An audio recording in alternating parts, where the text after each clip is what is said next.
Welcome everyone to the Jewish Gen program this week with Michael Simonson from the Leo Baeck Institute.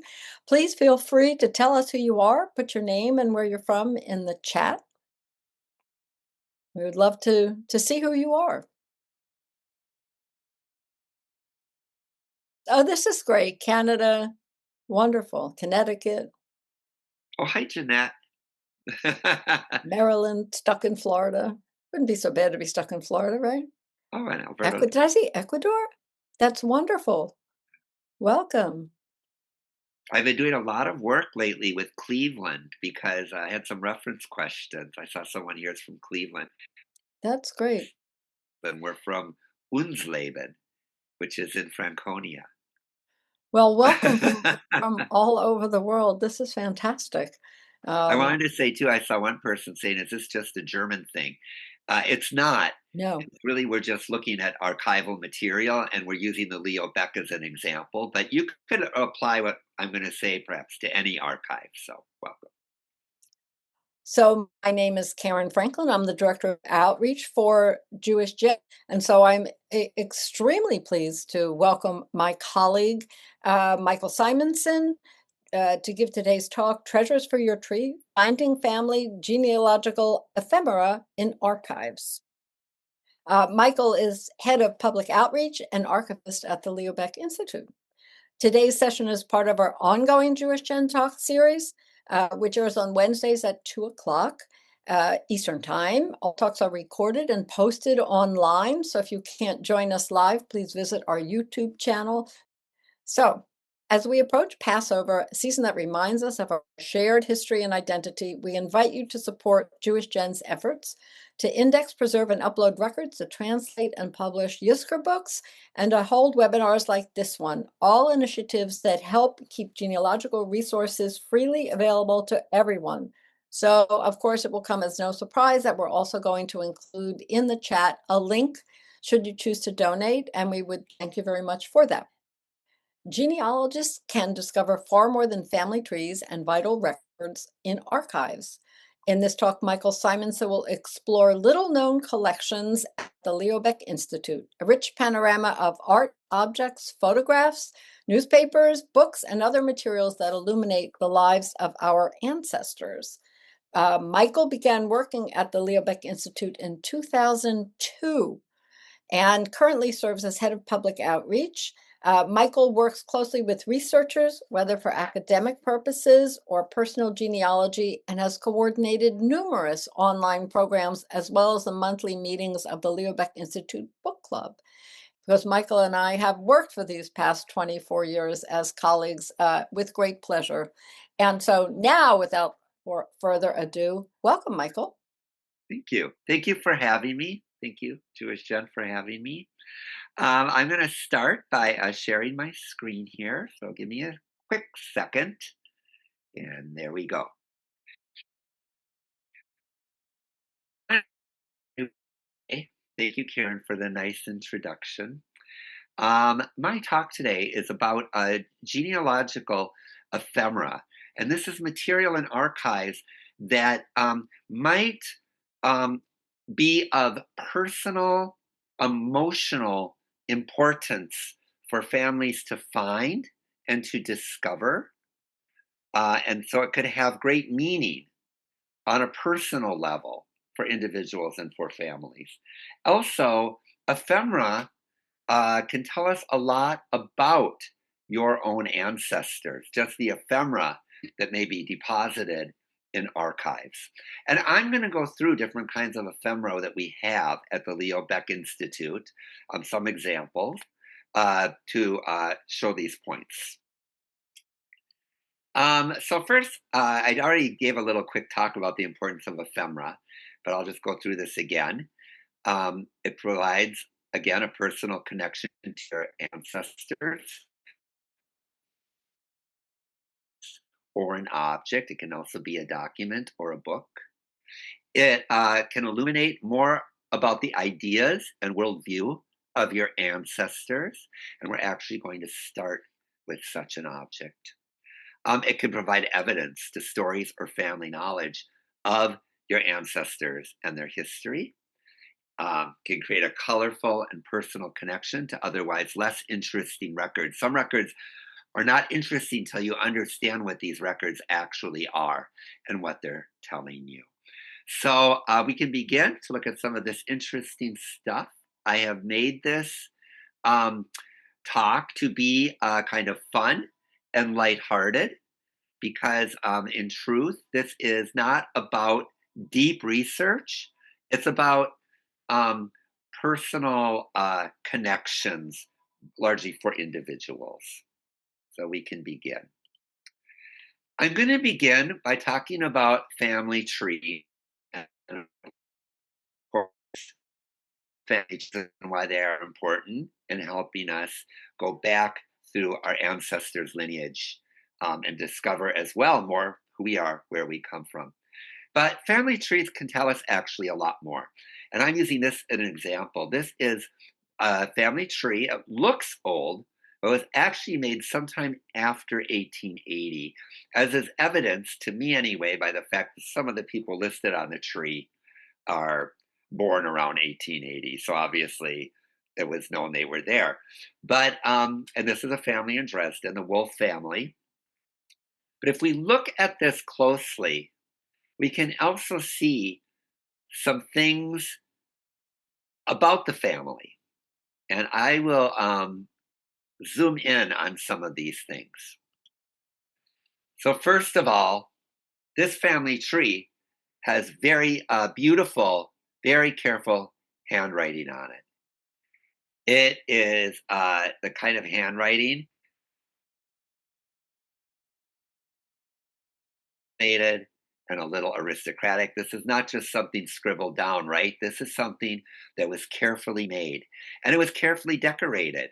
And here we see in one of the decorations on the lower right of the family tree an illustration of Jews as they were dressed from the 11th to the 13th century. Now, what does this ornamentation say about the family? I've come across a few family trees like this. At this time in Germany, Jews were increasingly identifying as Germans.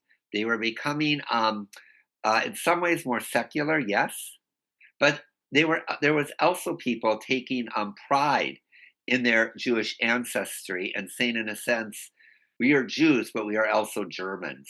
We're both. And there was a fad from around, I'd say, around this time, 1880 to 1920, where people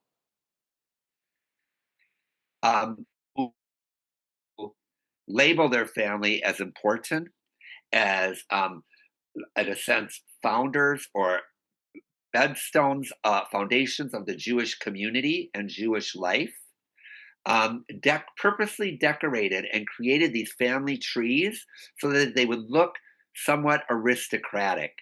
So, one thing we can say with this family tree is by putting this kind of illustration in, right? The Wolf family is connecting to the idea of having an old lineaged history as Jews from the Middle Ages, at least the High Middle Ages, and probably before, right? The fine writing and so on it also shows a kind of aristocratic way they are thinking about their family. When you think about it, this is taking a lot of pride in being Jewish at a time, well, throughout German history, there was a large amount of anti Semitism, and Jews were still likely banned or having a hard time entering certain professions and educational institutions. So, this is a little like saying, we are here. We are smart, intellectual people. We have our foundations in Judaism. We're very proud of that. And we are ready to be identified as people of worth and value. This family tree also has motifs from Jewish legends, right? We see one here, which I'll talk about in a second. These legends also connect them, right? The Wolf family to the ancient stories of the Jews, their ancient beliefs and their traditions, to the great prophets, the Exodus as recorded in the Passover, etc. Um, One thing we see here is this bird.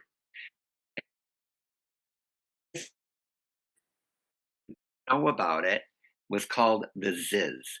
And this comes from Jewish folklore, was a giant bird, kind of like the rock, ROC, if you know the legends of Baghdad from the Arabian Nights. Giant birds were a common enough motif in many cultures in the world, and Judaism, it was no exception. So this bird was called the Ziz. Its wings were so big it could block out the sun. It was said in the final days of the world, the Ziz would enter a fight with another monster of the sea named Behemoth, and they would kill each other in this fight. And then there would be a feast of the Ziz and the Behemoth and it would be the start of a new cycle of existence. So it's a story kind of tied to the end of the world. Now, the Ziz was popular in Jewish in Germany until towards the very end of the 1800s, and even a little bit into the early 1900s. But then it kind of disappeared. Because of that, I think this family tree was probably created before 1900, 1890. So we also have this strange figure next to him, which could be, and I'm making this up, something related to the idea of the serpent in the garden, or the staff of Moses and the snake, how this staff was used to cure people who had been bitten in the desert by poisonous snakes at the time of the Exodus. There are other medieval examples, largely from the Christian world, that show a snake and the rod and then a human face on the snake. So it could easily come from that. So I hope this illustrates uh, how it's much more than just a basic family tree. They're also using this format to talk about their standing and their beliefs and what they take pride in um, as a family. And they're telling other people this as well. This is a more decorative modern family tree. And as you see, I put here suitable for framing in a colorful way to keep the information of your ancestors. That may seem like a rather silly thing to say, but to tell you the truth, in genealogy, it's long lists of names and so on. But what often is not there are personal connections. And I know I do genealogy in my own family, and I enjoy having things around that are symbolic or actually come from my own ancestors. So, what I am saying about a colorful way to keep the information, framing something like this is exactly probably the kind of thing I would do and be happy to have. Now, these were letters in Germany related to citizenship rights. And, Schutzbrief is actually a kind of complex issue, so I'm not going to go into it too much, besides some basic facts. But it was different and acted different in different places in Germany. Basically, a Schutzbrief was something assigned to a Jewish person that allowed them to legally settle, have a family, and operate or work for a business or livelihood in the community. Uh, it was a system dating, in some cases, almost to medieval times, and it particularly took off in the German lands in the early modern period. It can serve as an amazing document preserving the story of a relative. Often people, they find the Schutzbrief, that's the earliest sign they have of their ancestors, something from the 1700s or early to mid 1800s. Especially when I started at Leo Baeck in 2002. Now there's much more out there, so people often can get back much farther. But at any rate, another thing I'll say about this is it was an important piece of paper because in many places, if you didn't have that, you were not allowed to settle, you weren't allowed to marry, you weren't allowed to have children, and you weren't allowed to have a business. And the Schutzbrief was generally passed from the father to the eldest son, but no one else got the Schutzbrief.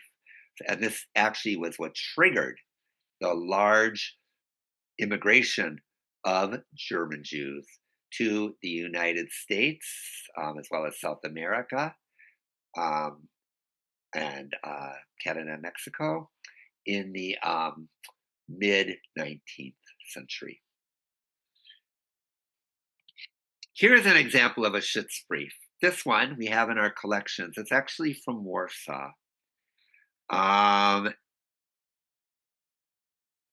It was given in 1724 by a king, August II of the Polish lands, who ruled over Warsaw. And this was given to a man named Baron Lehmann, a Jewish merchant from Halberstadt. And in this document, in the text, it mentions that he's been given this so he can conduct business in the Polish lands, in the Polish kingdoms of King August II.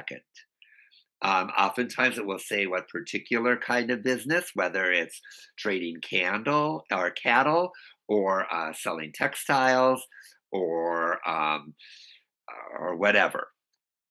So for Baron Lehmann's relatives, one can imagine if they were doing genealogy and come across this would be a very important document that would also tell them what business their ancestor had as well. And this is also the kind of thing I would and hang up in my house probably, or put in a family scrapbook. Court Jews, I should say, were of a particular standing in Central Europe at this time. They often worked for the nobility, procuring goods that were hard for the aristocracy to get themselves, exotic things from other countries, for example, or from Asia would be one example, such as spices, things of this nature, textiles. They also worked as bankers for the aristocracy. And in that way, they also they were very important in the sense that they often gave out loans to the aristocracy.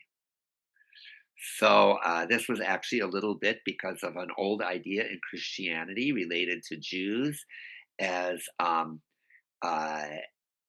moneylenders because of the Bible, the Christian Bible, the story of the money changers in the temple. Jews were not, or Christians were not forbidden to give loans.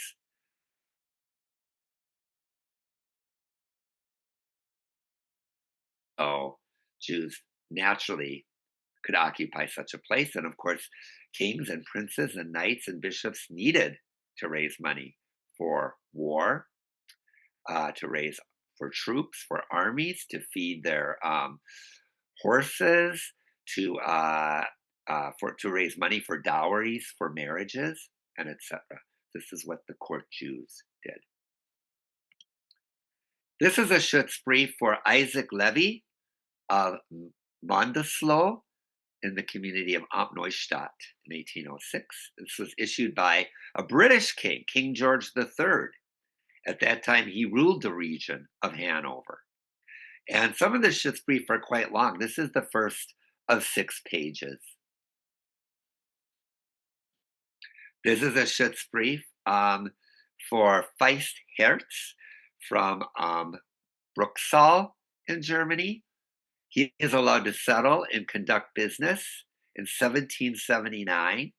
This is issued for him, as you can see at the top in the second line, issued by the Bishop of Speyer, the nearby city. And he was allowed to go settle in Bruchsal and start a business under the auspices of the bishop. As you see, many of these old documents for Schutzbrief are quite decorative, with signed by royal figures, important bureaucrats of the whatever kingdom or region they're living in at the time, illustrations. So, uh, to me, these are also like really beautiful and wonderful things to see that just in and of themselves, but also the information they contain can provide a lot of family ancestral connections. This is another thing in our archives, and it's quite long.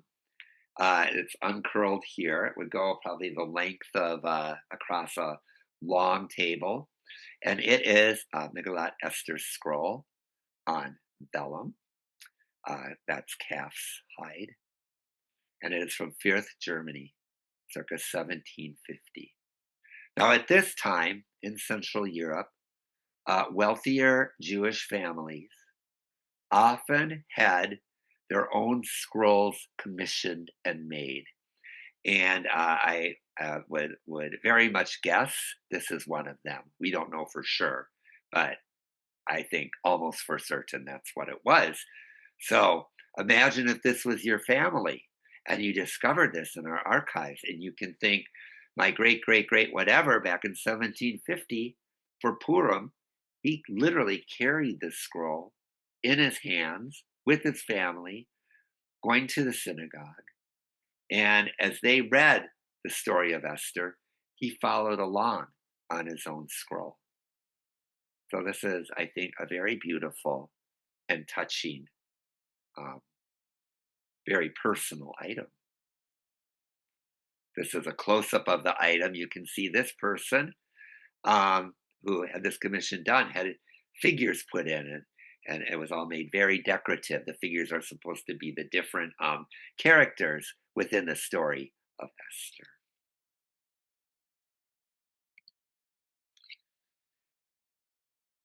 The Leo Baeck Institute, like many Jewish archives, has many photographs of different synagogues. And of course, we collect from the largest to the smallest, least known places. So this is Parchim in Germany, and this is the synagogue in Parchim. It's a picture taken in 1935.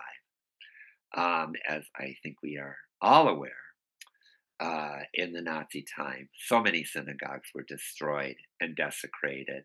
And even if the buildings somehow survived, they're certainly usually not synagogues today.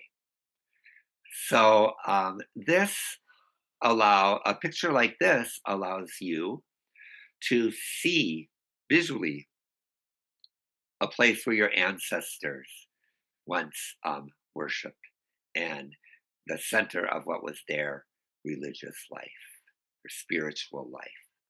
So I think this is also something that can be very moving. This is another picture of a synagogue taken around 1930 in Westermünde.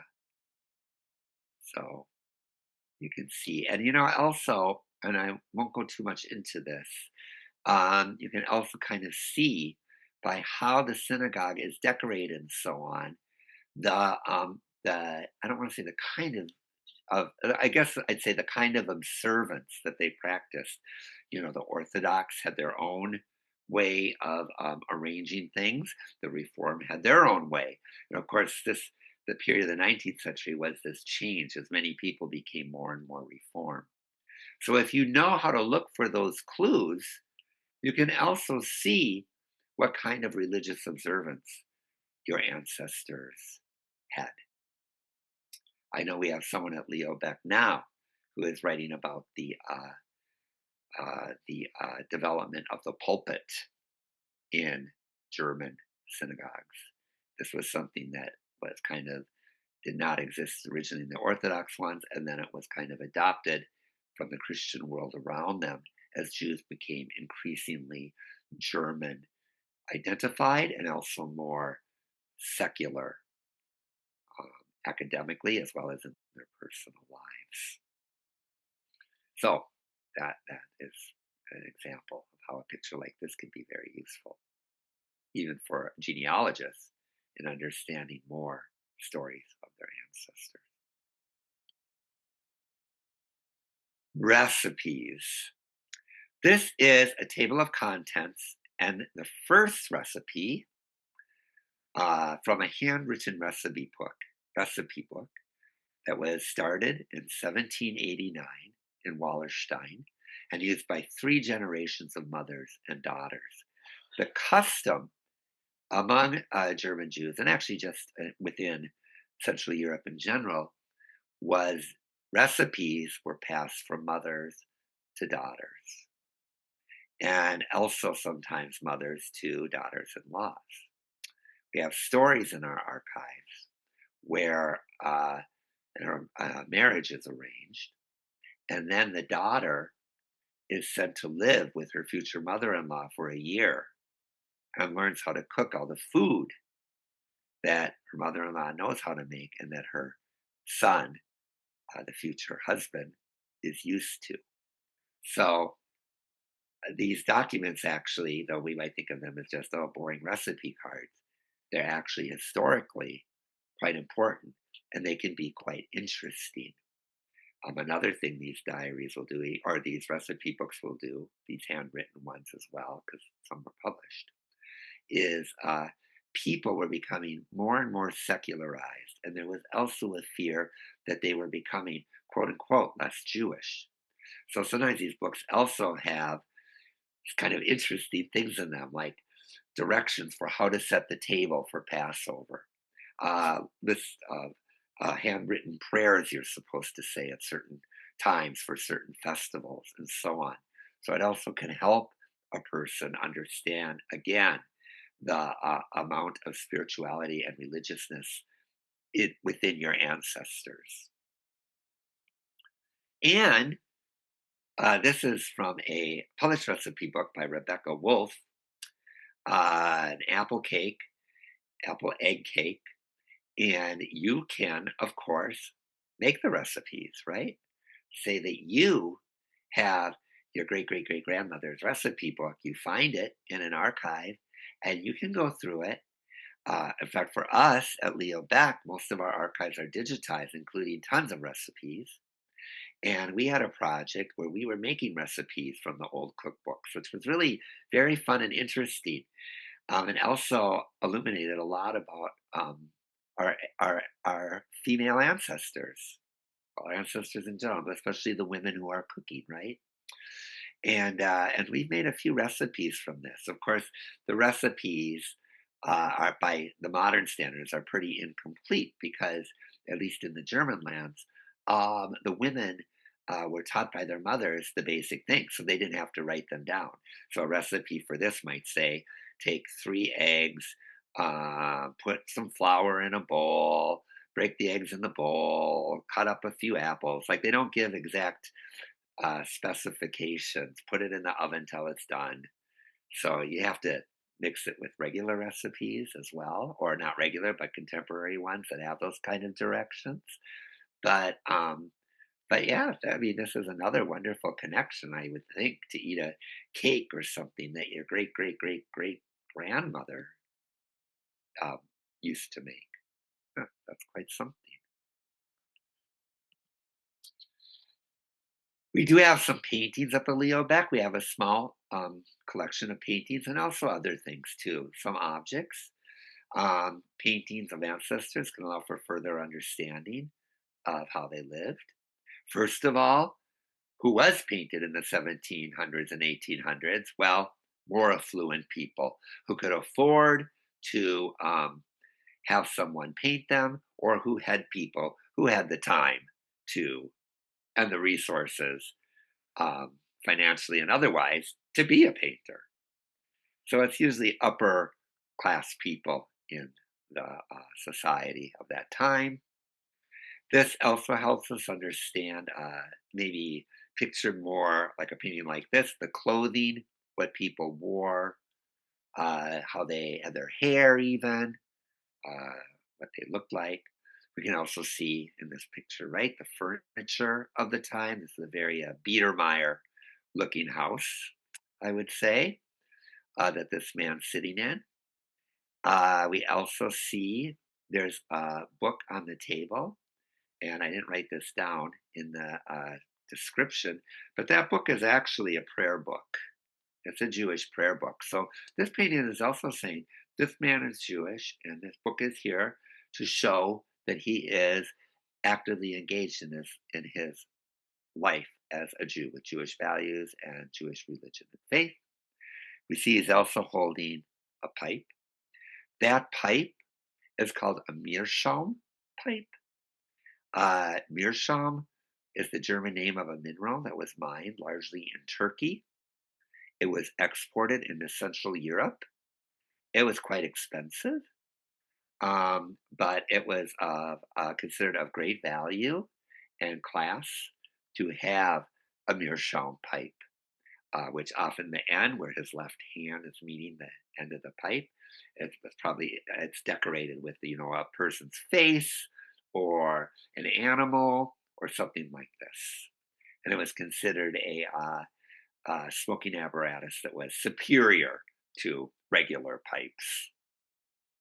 This painting dates between 1815 and 1830. Now we have a number of paintings in our collections. I did want to say we don't always take paintings because of the lack of space, but we do consider them and we do take some of them. So you're always welcome to write us if you have such things and you have a German speaking Jewish background. This is a portrait of Wolf Zacharias Wertheimer, circa 1830. Wertheimer of, you could say, the famous Wertheimers, originally of Frankfurt.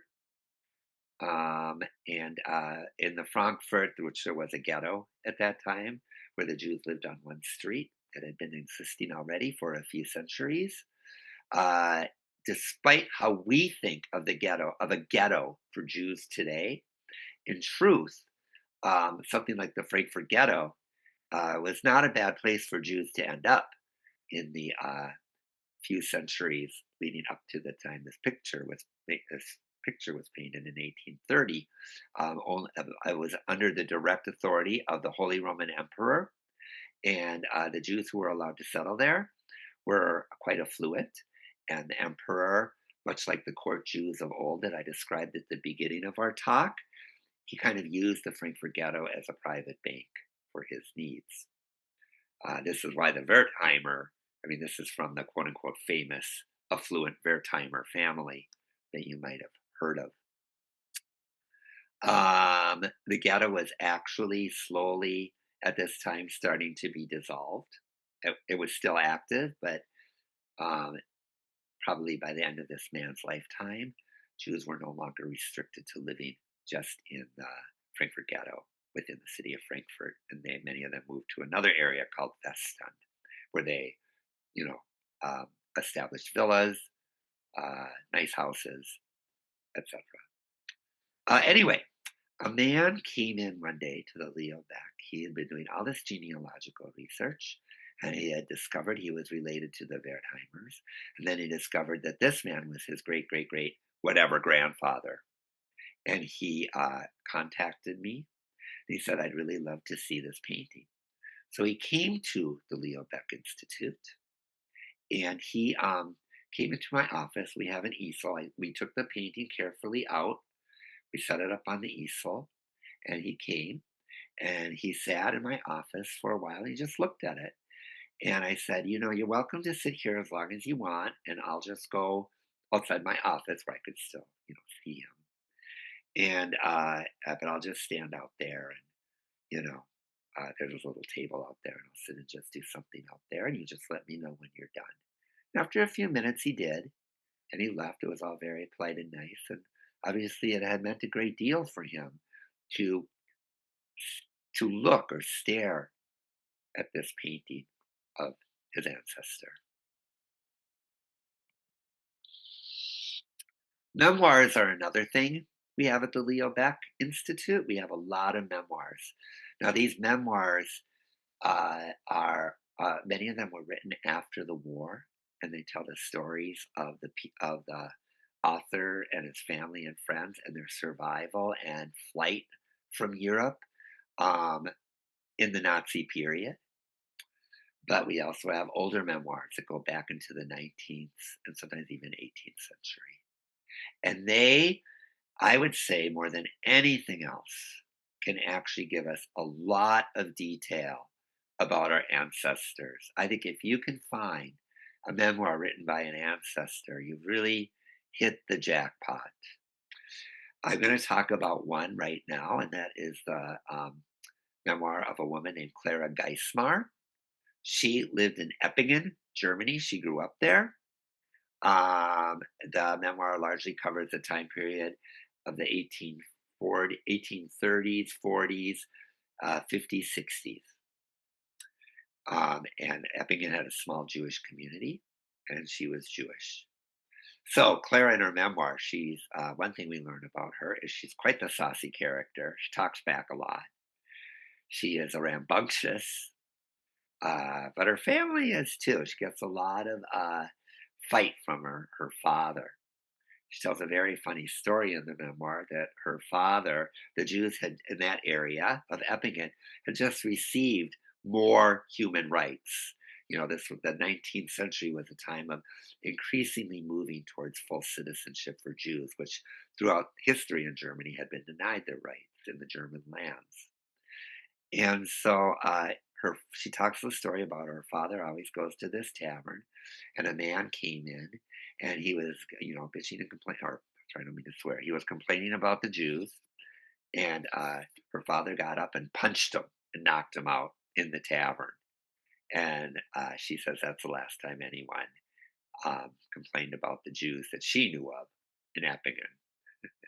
So her father was quite the character already. They were merchants. They had some money, I think, because they were able to send their son at this very early stage to the university. Clara, meanwhile, continued to remain at home at that time. Girls remained at home generally if they were of the middle and upper classes until they got married. Here's a funny story from the Clara Geismar memoir. Her brother goes to university. I think he went to Heidelberg.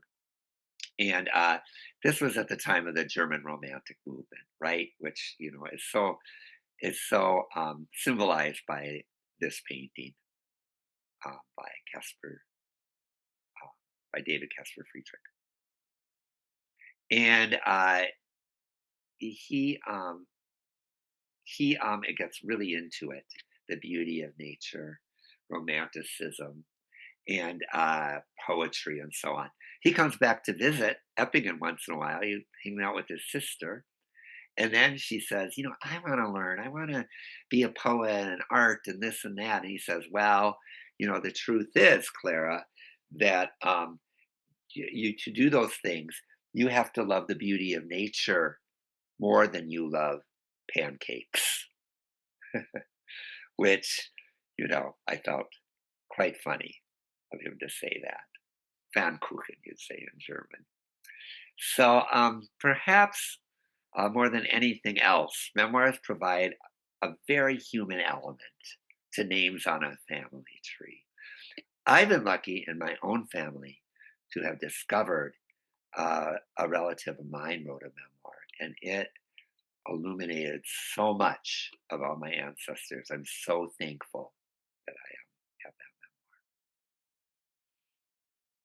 that. It says, I went back to the same picture of Eppingen in the 1840s just to mention what happened to Clara. She did get married, and she moved to a larger city nearby with her husband.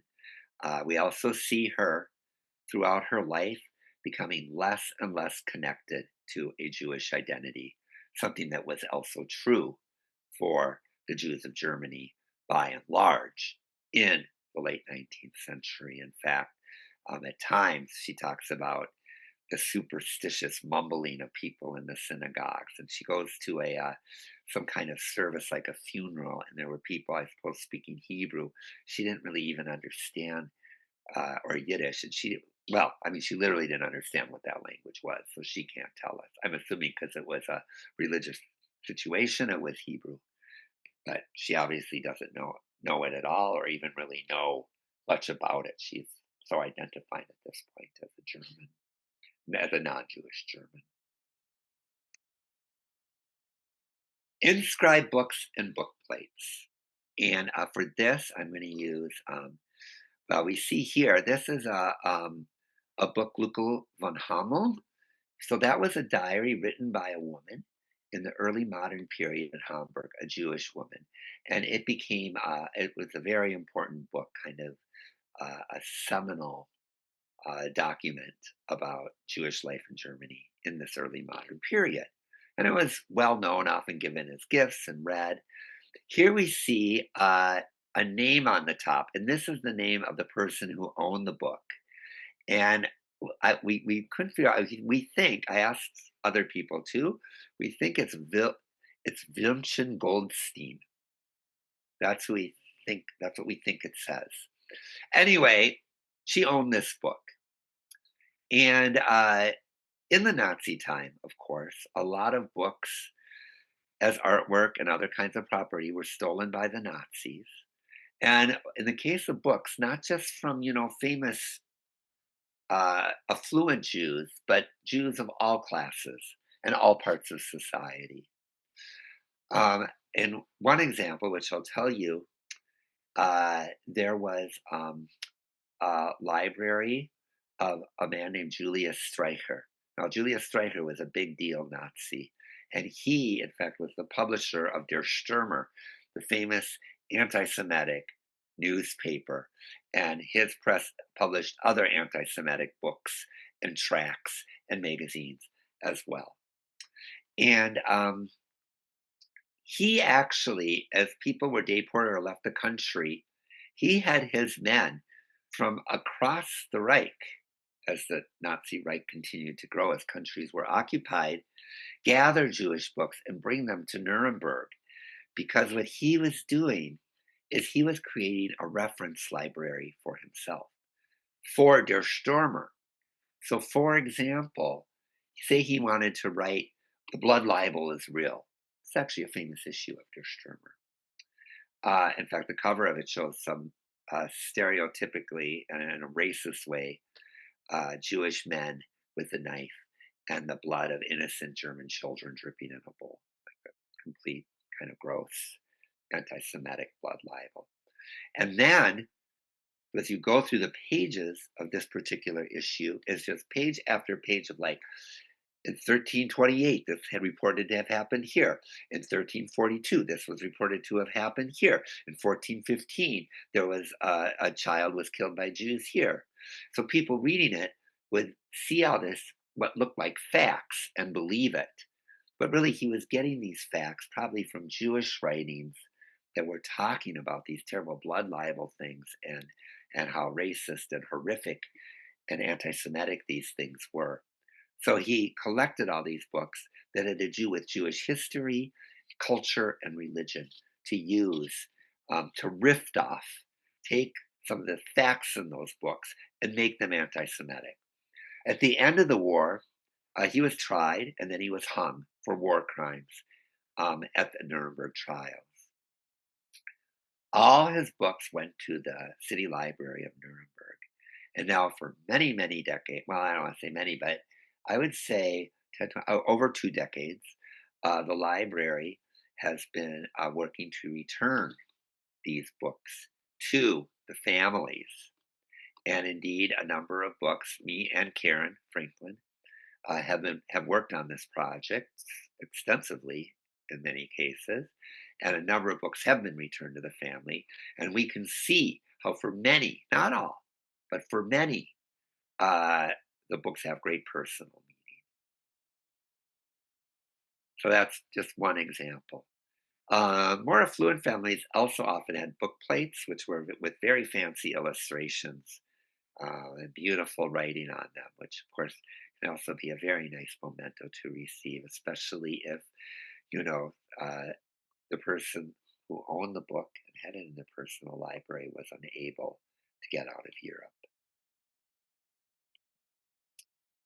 Finally, we have things from the period of the Shoah itself. And this is this item is an arm badge for an air raid warden, and it was owned by a Jewish man who was a refugee in Shanghai.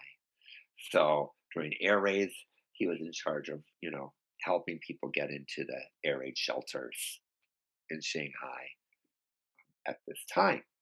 So obviously, this is a pretty amazing artifact to have of your family. This is from the same collection. It's an award ribbon for a table tennis competition in Shanghai. The Jewish refugee community organized communal life, and part of that communal life was education and sports clubs for young people, as well as other events. Um, for example, something like this ribbon obviously provides a great understanding of the experience of ancestors living in Shanghai during this time. It serves as a memory of the organizational world of the Jewish refugee community in Shanghai more generally. And this is this Winnie-the-Pooh story, let's say. And it's about a family named the Merzbacher family. And this teddy bear was owned by the daughter of Ludwig and Margaret Merzbach. Actually, I should say I wrote Merzbacher family at the top, but it really is the Merzbach family. Because Merzbacher is another family I was working on at the same time I was putting this together. At any rate, small thing I wanted to mention. So Ludwig and Margaret Merzbach, they lived in Berlin. Ludwig Merzbach was a very important person, businessman in Germany. He also worked closely with the Reich Association of Jews in Germany in the Nazi period. This was the group that Leo Baeck was in charge of, the official Jewish administration for Germany under the Nazis. So these people, largely who worked for the administration, the Association of Jews in Germany, a lot of them, because they were considered more prominent people in the community, they were not deported until towards the end. And when they were deported, they were sent to the Theresienstadt ghetto. Now, in the ghetto, there were different classes of people, and Prominenten was the assigned label for people of the highest standing in the ghetto. And so Ludwig and Margaret Merzbach were very lucky. Ludwig became director of the ghetto economic department, and that was no small position in the ghetto. So, of course, we think of the Theresienstadt ghetto, and we think of it rightfully as a place of great suffering where thousands of people starved to death and thousands were deported to Auschwitz and other extermination camps. And the living conditions and the brutality were horrible. That is all true. However, because these people were prominented, Ludwig and Margaret had a better life than most. They had their own room with furniture. They did not have to do hard labor. Margaret became a teacher in Theresienstadt. And like I said, Ludwig ran this very important post in the ghetto. And one good thing about being prominent, you received more food rations, and you were also generally protected from deportation. And luckily, all these things held true for the Merzbach family. Margaret, like I said, became a teacher in Theresienstadt as well. And so they had a daughter, and what we do know is that the daughter was a great fan of Winnie-the-Pooh. We know this teddy bear was hers, and we do not know for sure, but it is very believable that she had this teddy bear with her. She brought it with her to Theresienstadt. She was already a little older to have a teddy bear, but it still could have very easily been brought with her and had a lot of meaning for her as a connection to her home and childhood in Berlin. And she was still a child, to be sure. Also in the Merzbach collection are all these slides that show images from the stories of Winnie the Pooh. When we first receive these slides, we received them with very little information. And there was no one to ask anymore. That family no longer, they had the daughter never had children. And so, and it was on her death we received these things. So we don't know if these were in Theresienstadt or not. First, we thought maybe they were even made in Theresienstadt because being listed as Prominenten, the Merzbach family would have had a lot more resources than other people around them, and they would have been able to do stuff like make crafts and make such tools which maybe could have been used by the mother, Margaret, for educational purposes and for entertainment for children in the ghetto. If you know the Winnie the Pooh stories, we see all the major Pooh stories being covered here. I'm a big Winnie the Pooh fan myself as a kid, so I always like looking at these. What we did find out, though, in doing some more research, is that these were actually from what are called transfer pictures of Bilder. And these were packages that were sold during the period of the German Weimar, so the 1920s and early 30s.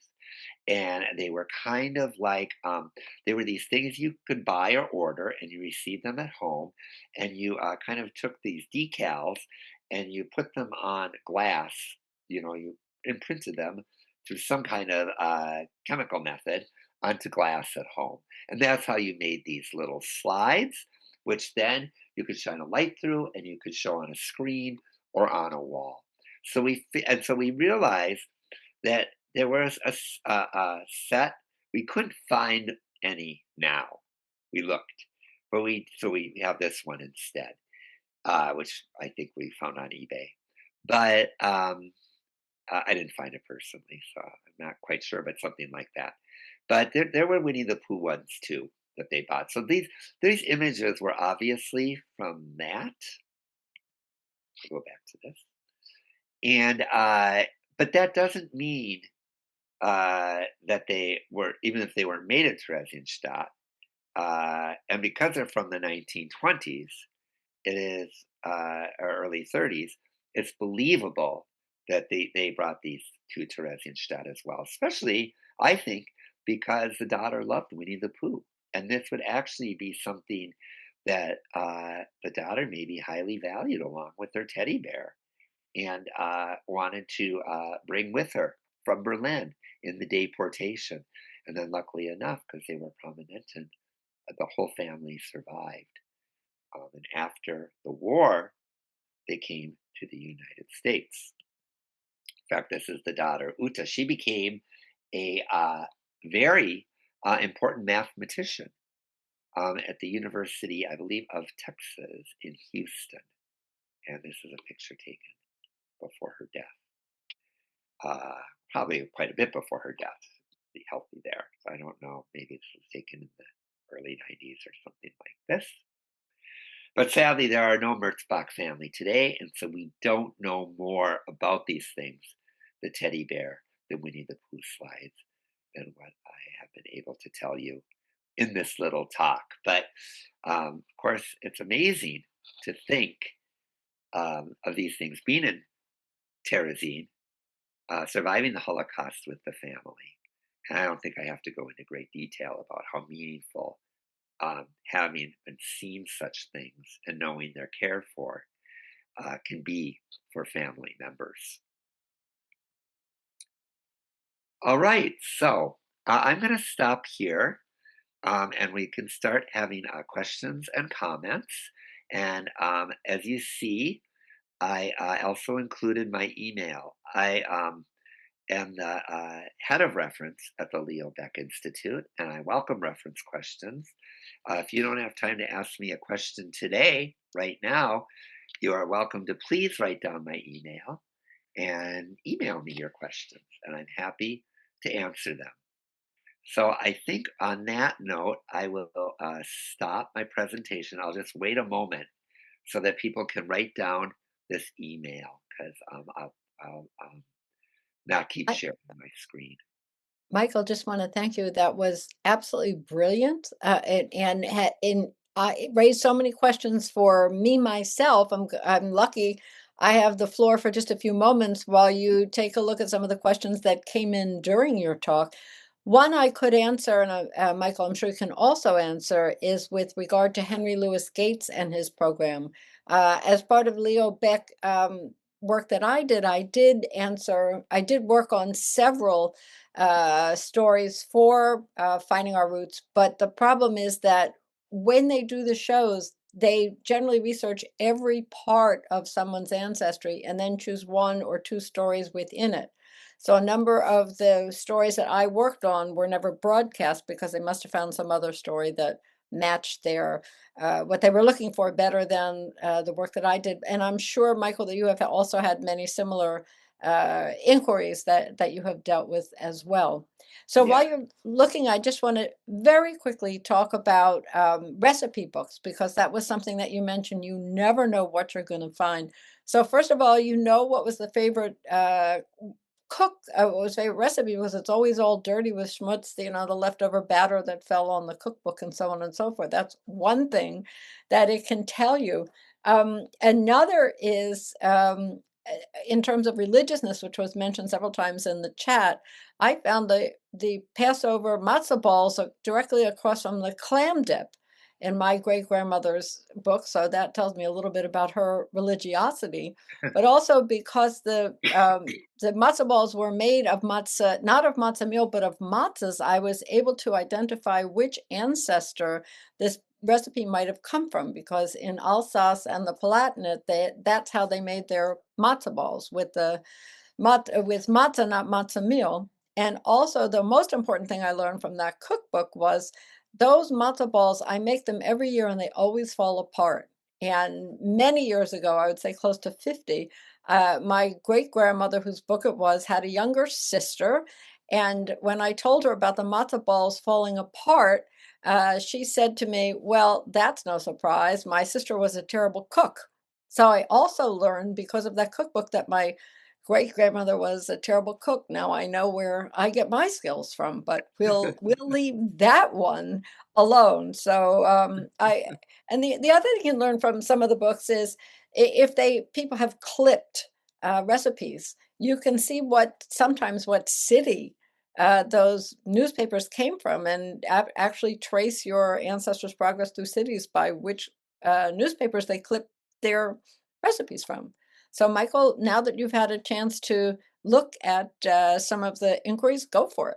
Ah, okay. Yeah, and I'll add to your thing too. I was talking to someone who, for the Passover, they had a tradition in their family of taking the matzo in the morning and crushing it into coffee, like a matzah coffee mix. Mhm. And so, in doing their genealogy, that was helpful to know that because it came from her father's side, and they didn't know really where their father came from originally, but then it became clear through research, the coffee matzah, or whatever they called it, that was very particular to Hesse Mhm. and the German state of Hesse. So then they knew, oh, we must have these relatives in Hesse, that we have this, most likely that we have this tradition in our family. So that's kind of the same. Great. Yeah, I can go through these questions. Yes, interesting about the reasons for that immigration. Yes, the 19th century. I mean, I can quickly say, for people who didn't inherit the Schutzbrief, right? In many places in Germany, that means they could not have a profession, they couldn't marry, they couldn't have children. So they had to go abroad. And this was actually the plan of the German kingdoms of that time. It kept the number of Jews down. They did not want a country full of Jews. And in addition to that, we have to think of the women, right? Women are not going to get a Schutzbrief. You have to find or be arranged at that time to marry a man with a Schutzbrief, or if you can't, you're just going to work for your older brother or your father your whole life and never marry and never have kids. So of course, people left. And so yes, that was the reason for this big 19th century immigration, what we often think of as the second immigration of Jews to the United States, the first being Sephardi people coming to places like colonial New York, to Brazil, fleeing the Inquisition.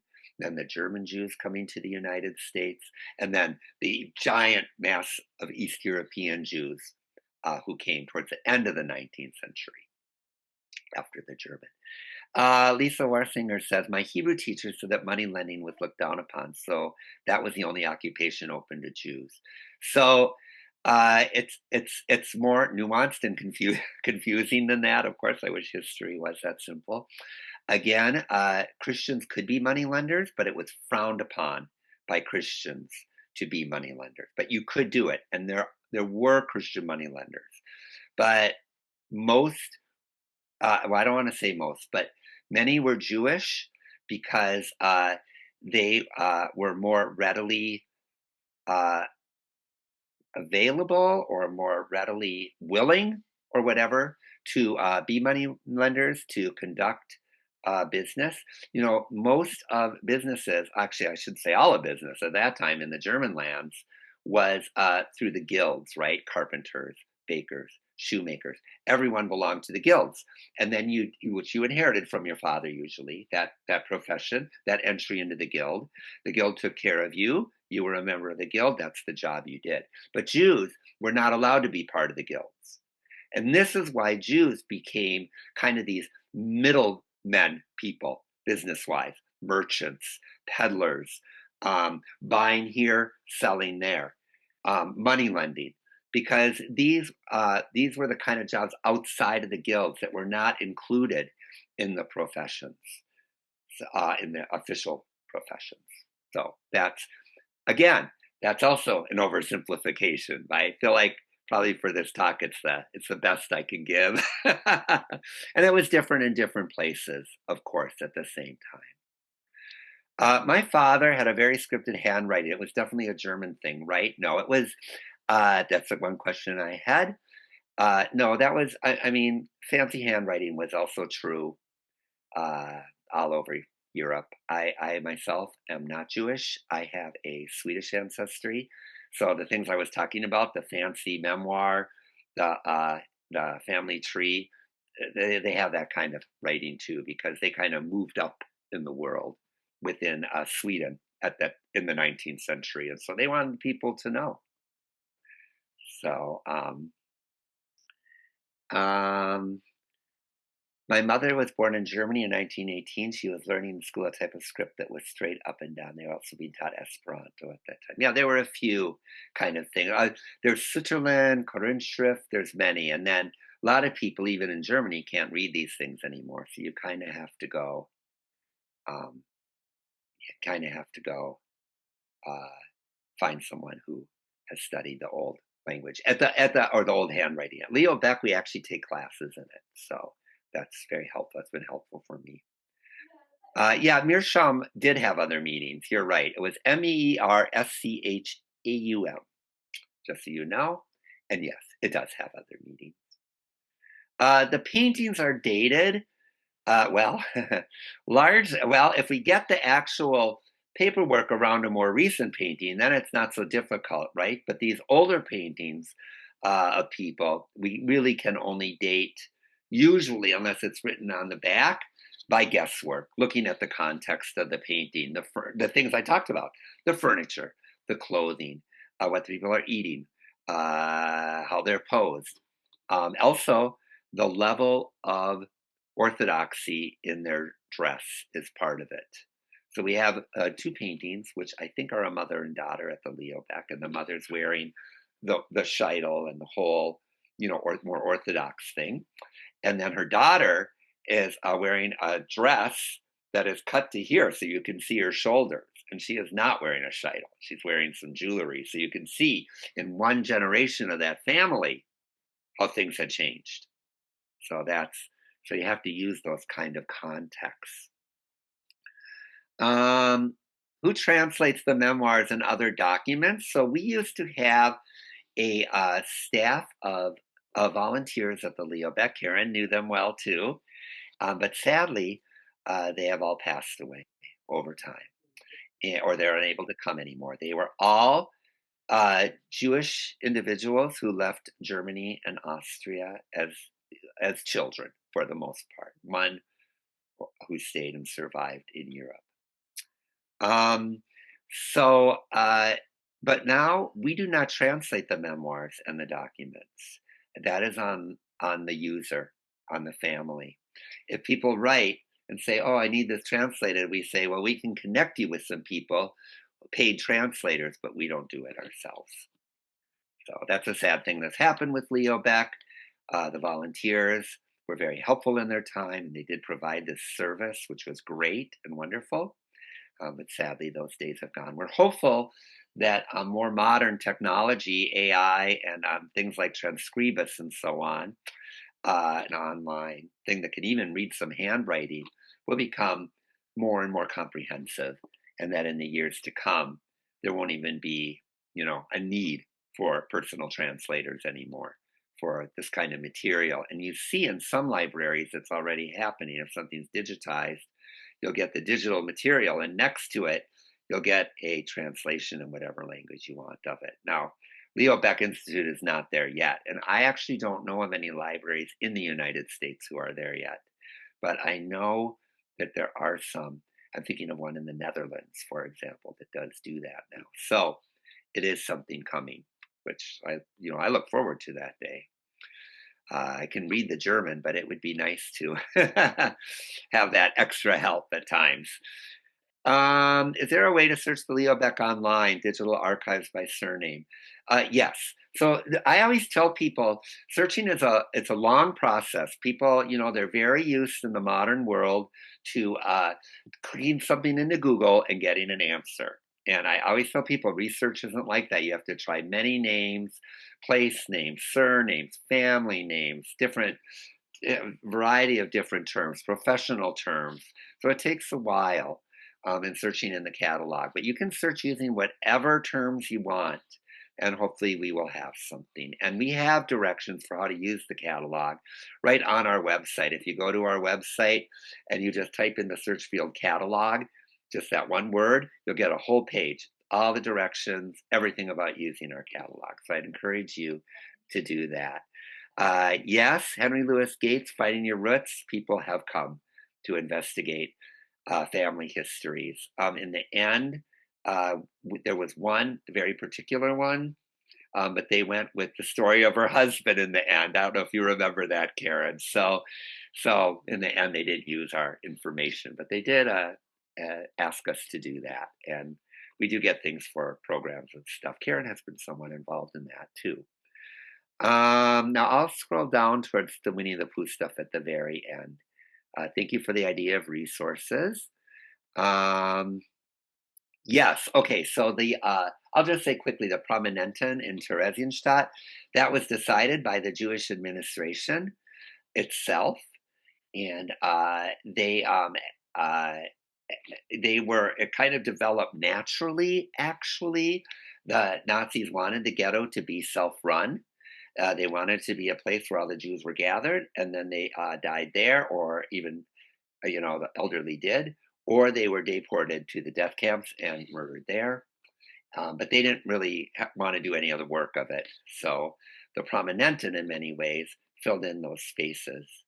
And so this is like the story we often hear, the contestations about the Judenrat and how the Judenrat acted. And did they help at times? Did they not help at times, etc., and etc.? It's part of that larger discussion. So I think I will stop here, and thank you for having me. If I did not answer your question, please feel free to write me. Karen also has my email, or if you write her, she'll send it to me. She promised me. And I thank you all for having me. Michael, we thank you. This is really fabulous. And you covered a tremendous amount, and I think got people thinking as well as answering questions. And that's what this is all about. I want to also thank Alexia, our wonderful assistant, who has been coordinating these programs and just does a fantastic job of it.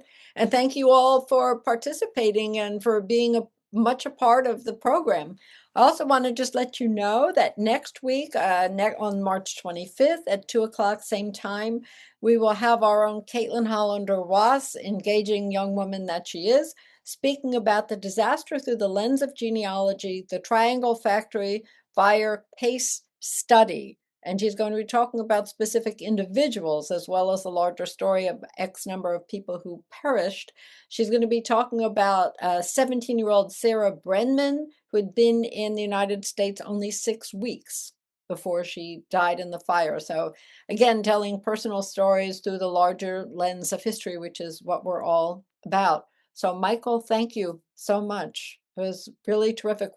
We are trying to use a number of different kinds of archives and libraries and museum objects and yeah, and in order to tell genealogy stories, to tell family stories in a much larger perspective of Jewish history. And this was a wonderful addition to Yeah. this program that we have. So thank you. We'll see you next Thank week. you for having me. Thank you. You're welcome. Good Bye. afternoon.